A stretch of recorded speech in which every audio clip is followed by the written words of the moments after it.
Ok, en el video anterior hablamos un poco de lo que es la metodología. En sí la metodología se basa en una serie de pasos repetitivos, medibles, repetibles, que nos permiten llevar a cabo un proyecto de una manera, vamos a llamarla así, correcta. ¿Sale? Entonces, uno de los primeros puntos que debemos de hacer es dar una demo a la gente de la empresa, a los usuarios, para que ellos conozcan el sistema sin variaciones, sin cambios, sin desarrollos. Es decir, cómo compras, cómo vendes, etcétera. ¿Cuál es el fin de esta reunión, de esta demo? Es poder mostrar que el sistema sí puede comprar, que el sistema sí puede vender y que eso hace un asiento contable. Entonces, no vamos a tener ese tipo de preguntas. Oye, pero ¿puedo realizar un pedido de compra? Por supuesto que se puede hacer. Pero tenemos que mostrar muchas veces eso para que se entienda. En algunos, vamos a llamarle así, saben que me dedico a la preventa. En algunas sesiones te das cuenta que la gente está tan acostumbrada a manejar cierto tipo de programas, que todo es separado, que te dicen, oye, pero es que yo quiero poder generar una orden de compra y de ahí ligarla con la factura de compra. Eh, o sea, lo consideran como si fueran procesos separados. ¿Cuál es la idea de esta demo nuevamente? Justamente hacer eso, mostrarles que no son procesos separados, que es un proceso que va dependiendo una fase de otra, de una cotización, de ahí podemos convertirla en pedido y de ahí podemos hacer una recepción o remisión o albarán de compra y posteriormente registrar eso como una factura de compra registrada, que sería el proceso estándar. Entonces, ¿cuál es la cuestión? Que nosotros debemos de enseñarle al usuario esos procesos inicialmente, ¿vale? Ahora bien, vamos a empezar ahorita con una especie de revisión de lo que pudiéramos nosotros manejar después de esa primera sesión. ¿A qué me refiero? Por ejemplo, damos la demo de operación del sistema y después vamos a entrar con la gente de compras. No hay un orden definido real de cómo se deben de llevar a cabo estas entrevistas. Es decir, no hay un paso uno, paso dos, paso tres. Todo eso está sujeto al tipo de negocio, al tipo de requerimiento y a la experiencia de los consultores. Normalmente, normalmente empezamos hablando de algunas situaciones. Por ejemplo, si la empresa a la que vamos a dar servicio se refiere a lo que es productos, entonces lo mejor es empezar por venta, por compras. ¿Por qué? Porque tenemos que llenar el inventario, tenemos que crear los productos, tenemos que definir cómo vamos a comprar, el costo de compra y a partir de ahí irnos directamente para poder vender y después cobrar y pagar y etcétera, ¿no? Entonces vamos a empezar pensando que las compras son importantes. Entonces, para esto nosotros tenemos ya definidos nuestros grupos de registro de proveedores con nuestras cuentas de proveedor. ¿Pudiéramos manejar cuentas de servicios? Por supuesto que sí, pero vamos a pensar, yo aquí le estoy comprando un producto a un proveedor nacional y vamos a manejar un servicio por el envío que me están cobrando, entonces pudiera manejarlo aquí. ¿Qué pasa si yo manejo, por ejemplo, divisa extranjera? ¿Dónde voy a meter mis redondeos por divisas extranjeros? Aquí vamos con esto, compro en dólares, pago en dólares, pero hay un tipo de cambio y tengo que redondear algunas liquidaciones ahí por centavos, variaciones cambiarias. Esto es cuando son 9.999.98 y mando 2 centavos a la cuenta de redondeo, que en este caso sería negativo porque estoy pagando 10,000. Pero bueno, entonces, para esto son nuestras configuraciones de grupos de registro de proveedor, como lo hemos visto anteriormente. Ahora bien, ¿qué otra cosa tenemos que tomar en cuenta cuando nosotros estamos analizando? ¿Cómo compran? Oye, yo necesito poder manejar lo que se conoce como cotizaciones de compra porque normalmente le solicito a mi proveedor oye, quiero que me cotices esto para a partir de ahí definir si nosotros vamos a comprar o no. Ah, perfecto, entonces sí vamos a requerir cotizaciones. De ahí de la cotización, ¿cuál sería tu siguiente proceso? Autorizar la orden de compra, que para nosotros es el pedido de compra, y aquí está ya la numeración. Oye, en un momento dado, tú cuando compras productos, manejas cotizaciones y pedidos. Sí, ¿qué pasa cuando registras gastos? ¿Compras gastos? O sea, ¿cómo que sí? ¿Qué es comprar un gasto? Por ejemplo, la energía eléctrica, el servicio telefónico, ¿vale? Algún tipo de gasto de eso que no es un bien inventariable. Ah, sí, sí lo manejo. Tenemos también las facturas. Ahora bien, lógicamente al tener pedidos y tener facturas tenemos devoluciones por los productos y tenemos notas de créditos que viene por la devolución y que viene también por un descuento financiero que pudiera ser posterior a la venta. Entonces todo eso lo tenemos que preguntar directamente a nuestro cliente para saber qué tipo de configuraciones y qué tipo de operaciones debemos de darle soporte dentro del ERP. Ahora bien, vamos a pensar, nuestro proveedor, nuestro cliente, o sea, la empresa a la que estamos implementando, o la empresa donde yo trabajo y que me están implementando, manejo cotizaciones, manejo pedidos, manejo facturas, notas de crédito y devoluciones. Pensemos en un flujo de proceso estándar. ¿Cuál sería? Ah, ok, entonces tú vas a manejar un pedido de compra. Vale, vamos a mostrar ahorita un proceso muy rápido de a grandes rasgos qué es lo que se puede hacer dentro del RP, como si fuera una demo inicial, pero que se entienda perfectamente qué es lo que podemos manejar. Por ejemplo, yo aquí tengo Mensajería Capital. Mensajería Capital es un proveedor que me vende cierto tipo de productos, cierto tipo de servicios. Tenemos aquí sus datos, su configuración contable, los términos de pago. ¿Por qué? Porque es importante cuando yo estoy realizando el levantamiento de compras, tengo que ver en qué país estoy. En muchos requiero el NIT, el RUT, el RUC, requiero algún tipo de configuración especial para algún campo de operativo para nivel legal, me refiero a declaraciones, dentro del país en el que estoy. Ahora bien, su dirección. En muchos países es obligatorio tener algunos datos de estos. Pudiera ser inclusive, por ejemplo, el código postal. Vamos a dar de alta uno nuevo, le ponemos 1100, le ponemos aquí CDMX, el país es MX, la provincia es, vamos a poner aquí mejor CDMX y acá le vamos a poner Miguel Hidalgo. Zona horaria GMT-6, que sería México.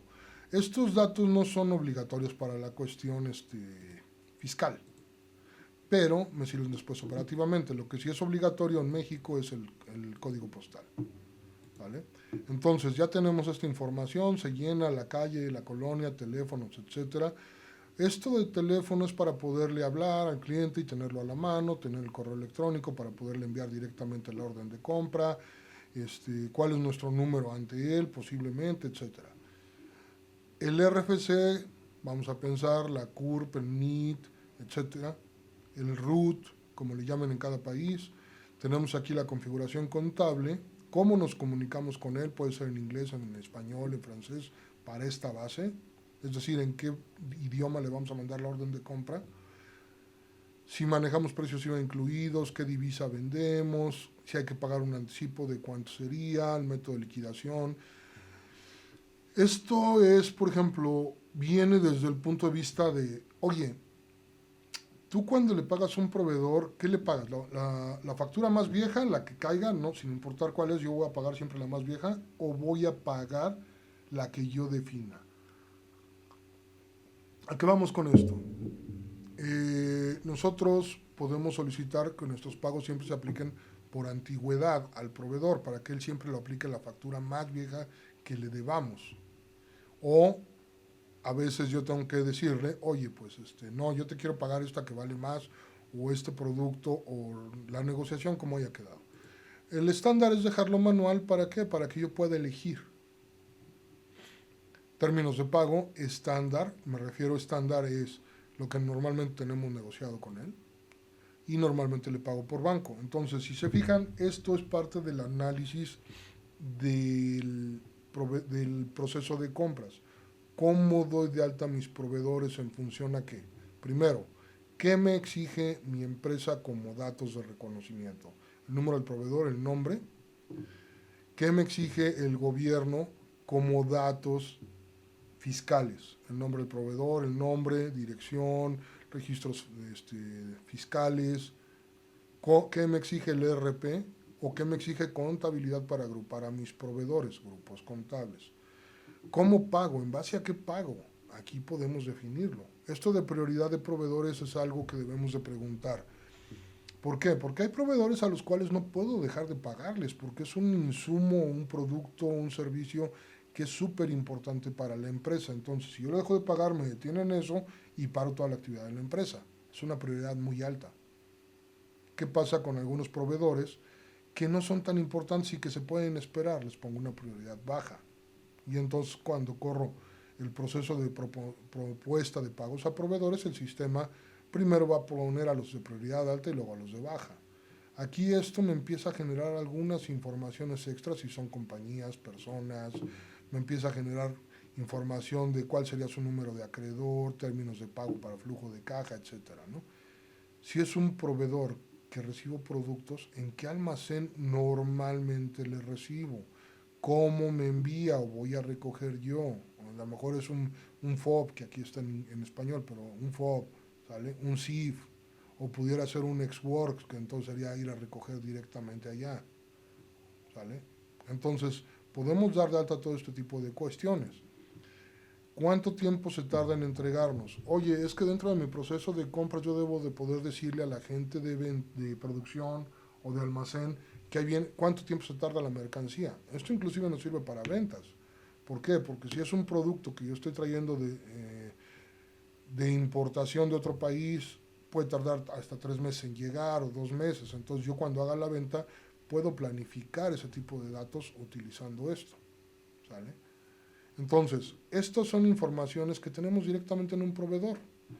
Aparte de que le podemos agregar más datos como a qué banco le pagamos, los contactos es el de ventas de ellos, el de almacén de ellos, etcétera, en qué direcciones puedo pedir cuando tienen sucursales, comentarios, aprobaciones de estos proveedores, diseños de documento, cómo le voy a enviar las órdenes de compra, qué datos debe de llevar la orden de compra, datos adjuntos. ¿Qué le compro? ¿A qué precio le compro? ¿Qué descuentos me da? ¿Tengo que dar anticipos para qué? Esto, líneas de compra periódicas, compras repetitivas. Oye, cada determinado tiempo yo tengo que comprar cierto producto. Entonces puedo, para evitarme el trabajo, puedo generar plantillas, matrices de datos, donde yo después ya nada más el sistema copia nuevamente. ¿Vale? Entonces un proveedor puede tener mucha información para las compras. Y a partir de aquí vamos a empezar con algunos temas. Por ejemplo, si se fijan aquí en factura de compra, pedido de compra y nota de crédito de compra, ¿qué es lo que nos hace falta aquí? Las cotizaciones de compra. Entonces vamos a ver, por ejemplo aquí, aquí directamente tenemos cotizaciones. No hay ninguna. Entonces vamos a crear una nueva. La idea de empezar desde un proveedor es que me traiga la información ya lista. Si se fijan, ya me puso qué proveedor es. Vamos a mostrar más. La dirección del proveedor. Vamos a checar acá abajo a qué almacén me tiene que enviar, cuáles sus términos de pago con el que están negociados. Entonces, cuando yo empiezo desde el proveedor, ya me da la información que necesito. Ahora, a partir de aquí vamos a hacerlo muy sencillo en este caso. Vamos a pedir un artículo y vamos a pedir, lógicamente, que me lo pongan en cierto almacén y quiero 10 paquetes. Si se fijan, me trajo ya un precio, me trajo una unidad de medida donde los paquetes equivalen a 200 piezas de una unidad base, por eso cuesta esto. Entonces el unitario pues no está tan caro. Vamos a pensar aquí también que puedo yo agregar a qué zona o centro de costos lo estoy cargando, qué tipo de dimensión de productos tengo, qué tipo de clientes, proveedores o de qué zona estoy comprando. Vamos a pensar que ahorita estoy comprando local, ¿vale? ¿De qué marca? pudiera inclusive poner eso. Ahora, esto es una cotización. Yo tendría que enviarla al proveedor. La puedo adjuntar como un PDF y enviarla al proveedor. Y el proveedor me va a decir, ok, sí, te respeto el precio, pero ¿qué crees? La fecha de entrega no te la voy a entregar de inmediato. Te la voy a tener que entregar un poquito después. ¿Cuándo? Pues entonces vamos a definir el campo, que aquí no veo dónde me lo pusieron, pero vamos a ponerlo en este lugar. Por ejemplo, aquí pudiéramos poner, agregar una columna que se llame la fecha de entrega. La idea es de que esta cotización me permita autorizarla. ¿A qué voy con esto? Una vez que la mando, me la regresan, o más bien una vez que la genero, envío una solicitud de aprobación para mandársela a mi jefe y una vez que él la apruebe, la mando al proveedor. Esto como que no aplica mucho aquí, ¿sale? No aplica mucho en este lugar por una razón bien sencilla. Es una cotización, ¿para qué quiero solicitar una aprobación? Pero bueno. Ahora, una vez hecho esto, nosotros podemos lanzarla y marcarla como lanzado de manera de que esta cotización ya va, digamos que en firme. Cuando el proveedor me confirma los precios y estos precios ya están, digamos que aprobados, entonces el proceso sería convertir en pedido. Tenemos una posibilidad, tenemos una posibilidad de estar nosotros archivando este documento y metiéndole cambios porque pedí un descuento, porque cambié la cantidad, porque agregué otro producto, etc. Una vez que ya termine de archivar y que esté aprobado, entonces lo que vamos a hacer es directamente procesarlo. ¿Qué es esto? Convertir en pedido. Entonces, ¿qué pasa o qué estamos haciendo ahorita? Estamos haciendo un proceso donde nosotros estamos encadenando un documento con otro. ¿Ok? ¿Qué pasa con esta cotización? La COFER 01 va a desaparecer y la va a convertir en un pedido que es el CP 001. Entonces, si checamos nosotros directamente al proveedor, si se fijan cotizaciones 0 y pedidos 1. Oye, pero si yo quisiera que se guardaran las cotizaciones, entonces eso es algo que también mucha gente pide, muchas empresas lo solicitan. Para eso tenemos estas posibilidades que se llama archivar cotizaciones, donde dice preguntar o siempre. ¿Qué va a pasar con este valor? Oye, vamos a convertir la cotización en pedido. ¿Deseas que guarde una copia? O sea, ¿deseas que la archive? O ni me pregunta y lo hace. ¿Qué va a pasar también con esto? Archivar pedidos. Cuando yo genero un pedido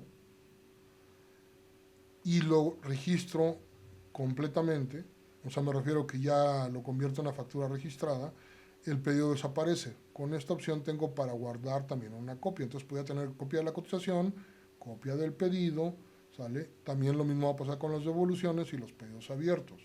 ¿Qué hay que tomar en cuenta con esto? Hay que tomar en cuenta lo siguiente, el espacio de almacenamiento. Si yo genero 5,000 cotizaciones al día, que se van a hacer convertir en 5,000 pedidos, que se van a convertir en 5,000 facturas, ya tengo 15,000 registros. No es que ocupe mucho, pero ocupan espacio en la base de datos. ¿Ok? Entonces sí hay que tomar en cuenta eso. Ahora, vamos directamente acá al pedido. Este pedido, ojo, igual puedo solicitar una aprobación, puedo enviárselo al cliente, pude haber empezado directamente desde el pedido de compra, porque como pueden ver, el hecho de pasar de una cotización a un pedido, pues no impacta mucho en el proceso. Puedo empezar desde el pedido de compra y entonces, ahora sí, ya con esto, en el caso de este almacén es un almacén, vamos a revisarlo, es un almacén básico, donde no tengo ningún proceso.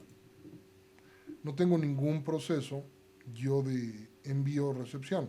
Entonces, ¿qué significa? Que este pedido yo lo puedo registrar. Vamos primero a ver una vista previa al registro para validar que esté bien la configuración. Dice aquí que hay que definir un número de factura en el proveedor. Regresemos nuevamente a la configuración de compras y ventas. Muchas empresas Oye, es que yo necesito que dentro de la factura siempre me pongan el número de tal dato, ¿sale? En este caso es el número de documento externo. Recordemos que en México, por ejemplo, tenemos una factura electrónica que trae su propio UUID, o sea, su identificador único electrónico, y además tiene un número de factura, como antiguamente se estilaba. Ese es el número de documento externo obligatorio. Si yo no quiero que pase ese problema que acaba de pasar, es decir, no quiero que lo agreguen, quito esto. Entonces ya puedo registrar aunque no pongan ese dato. ¿Qué va a pasar cuando yo quiera referenciar mi pago a ese documento para informarle al proveedor?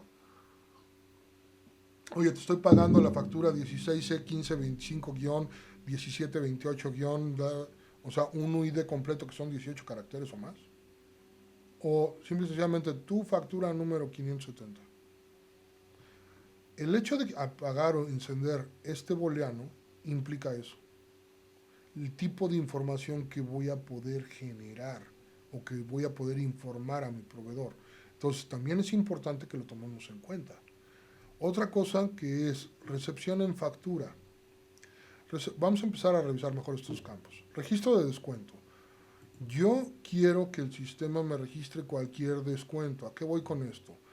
Quiero que me ponga los descuentos de cada una de las líneas en una cuenta distinta a la cuenta de compras. Es decir, yo en mi catálogo de cuentas tengo una cuenta de compra y una cuenta de descuento sobre compra. Pero puede ser descuentos por producto sobre compra o descuentos sobre compra en general. Pero recordemos que en el sistema podemos tener estos dos. Todos, pues lógicamente incluye todo lo anterior.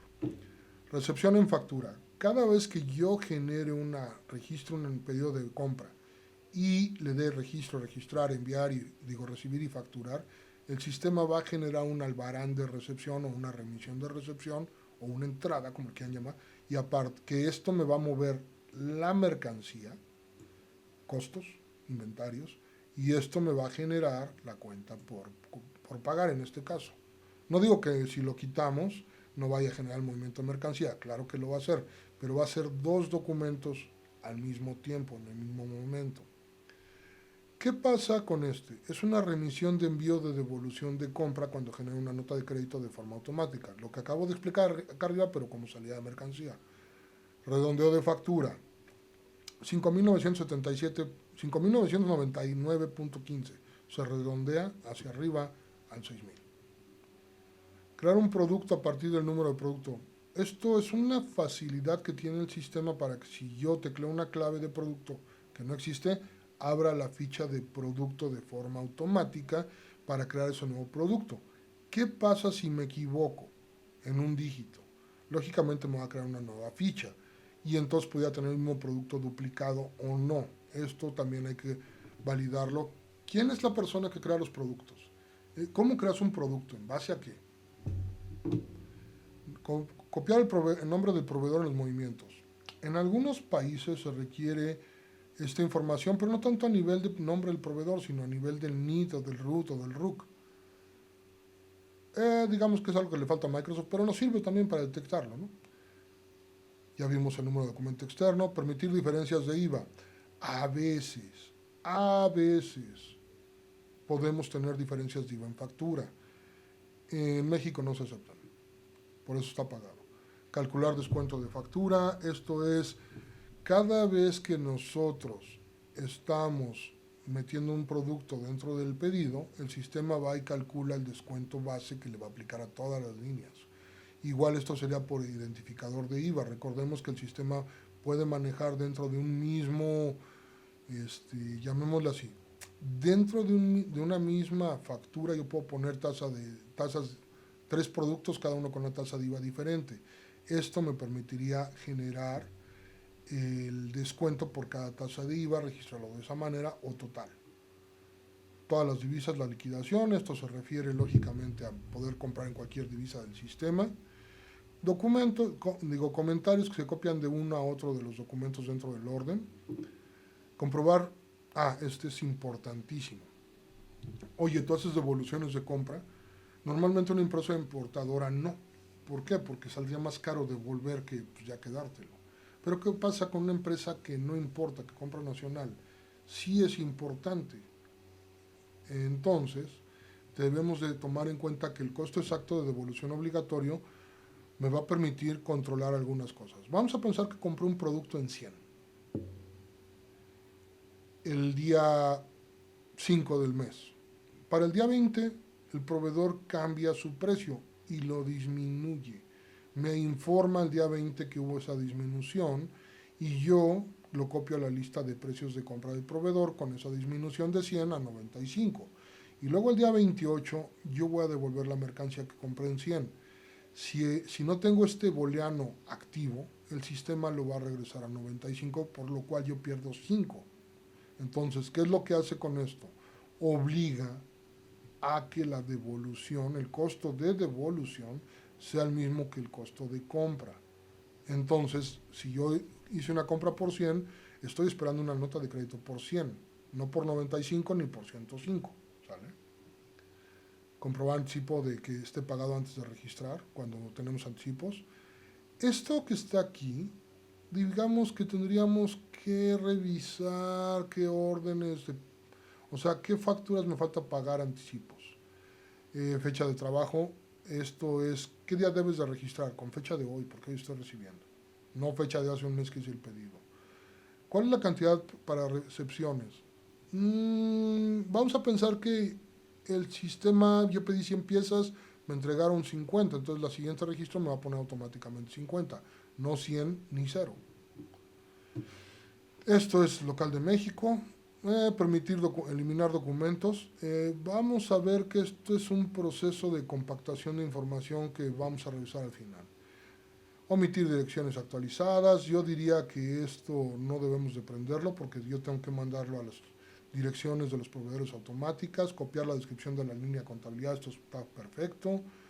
Copiar número de factura en referencia de pago. Esto lo vamos a activar porque así nos va a permitir que nosotros diguemos mejor el control de los pagos. Y tipo de línea predeterminada. Yo normalmente compro artículos o compro cuentas. Entonces, si se fijan, esta información la sacamos de esas entrevistas, ¿sale?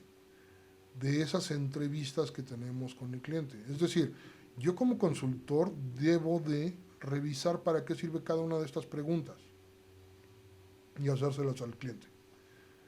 Yo como cliente puedo saber puedo saber ya que puedo pasar los comentarios de pedida a factura, de orden a recepción, que puedo pedir o puedo exigir que se archiven las cosas, que se registren automáticamente después de cierto tiempo, cuando ya estén lanzados, etc.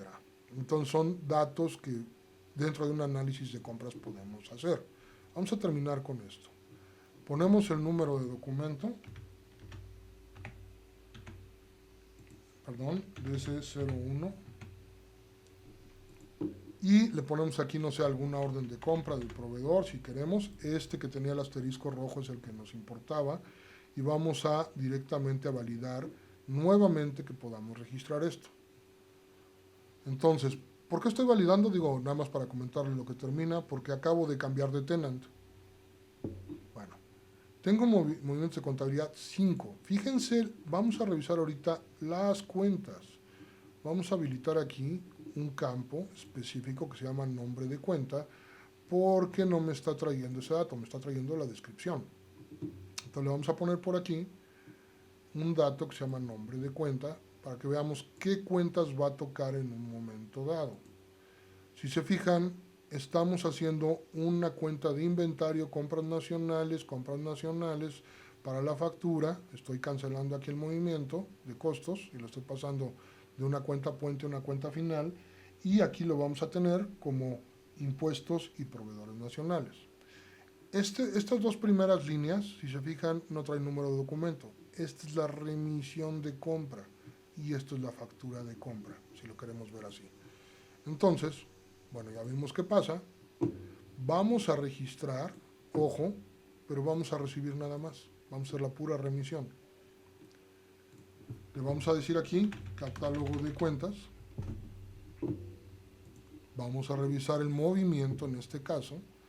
filtramos donde la lista, vamos a filtrar donde el saldo del periodo sea diferente de 0, y aquí está mercancías en tránsito y compras nacionales. ¿Ok? Si nos vamos ahorita a lo que es el registro de movimientos de contabilidad, dentro del registro de movimientos de contabilidad, aquí en archivo, aquí tengo el movimiento y si se fijan nada más es uno que es un ajuste de existencias donde yo estoy manejando las dos primeras líneas que habíamos dicho. ¿Ok? Entonces, esto nos dice que podemos llevar el inventario en dos tiempos. Una cosa es una recepción y otra cosa es deber la mercancía. Yo todavía no le debo al proveedor y sin embargo ya tengo mercancía recibida no facturada. Entonces, si en un momento dado yo voy al proveedor como lo estoy haciendo ahorita, mi saldo del proveedor es 0. ¿Por qué? Porque todavía no lo facturo. Es decir, todavía no tengo una factura, no tengo una deuda. Sí tengo cantidad recibida no facturada por el total. Cuando yo termine esa factura, ese pedido se va a convertir en un saldo. ¿Ok? Ahora vamos al pedido y fíjense aquí, recepciones y pedidos. Es decir, yo debería tener una cotización archivada, una recepción archivada, un pedido vivo que al momento que yo termine lo va a eliminar y lo va a convertir en una factura. Vamos a hacerlo. Entonces le damos registrar, y a partir de aquí le damos facturar o recibir y facturar. En cualquiera de estos dos casos no pasa nada. ¿Por qué? Porque no va a duplicar la recepción. Eso es lógico, ¿no? Entonces aquí si se fijan, el pedido se registró con la factura CFAC 01 y se movió a la ventana de facturas de compra registradas. Vamos a revisarla. Ok, aquí está la factura, no está editable, ya no está editable. Vamos a validar ahora al proveedor, desapareció el pedido, ya tengo una factura. Si se fijan, ahora sí ya tengo un saldo, lo cambió de recibido no facturado a saldo, como les dije. Lo más importante es que ya pudimos ligar documentos, es decir, vamos a revisar, por ejemplo, nosotros, archivo de pedidos de compra. Vamos a revisar este. Aquí están los pedidos, si se fijan. ¿Por qué me lo archivó dos veces? Bien sencillo. La primera ocasión ocurrió cuando hice la recepción y la segunda es cuando hice el registro. ¿Vale? Eso es lo que pasa. Por eso tengo esto. Entonces aquí está el número del pedido proveedor, el DS01. Si nos vamos acá atrás también nos lo da. ¿Qué es lo que nos haría falta aquí? Oye, ¿y con qué de la factura puedo saber qué pedido, de qué pedido viene y de qué orden de compra? De una manera sencilla no está tan sencillo, no es tan fácil, ¿vale? No es tan fácil obtenerlo, pero sí se puede sacar. Esto lo vamos a ver más adelante dentro del análisis de información para ver que algunas cosas pudiéramos obtener alguna mejora para el sistema. ¿Va? Entonces, ya vimos la primera parte de qué es importante preguntar para poder llenar la configuración. Ya vimos ahorita el proceso de cotización, pedido, compra, o sea, bueno, factura. Y en el siguiente video vamos a seguir analizando algunas versiones de compras y algunos temas importantes de compras que hay que tomar en cuenta. Nos vemos en el siguiente video.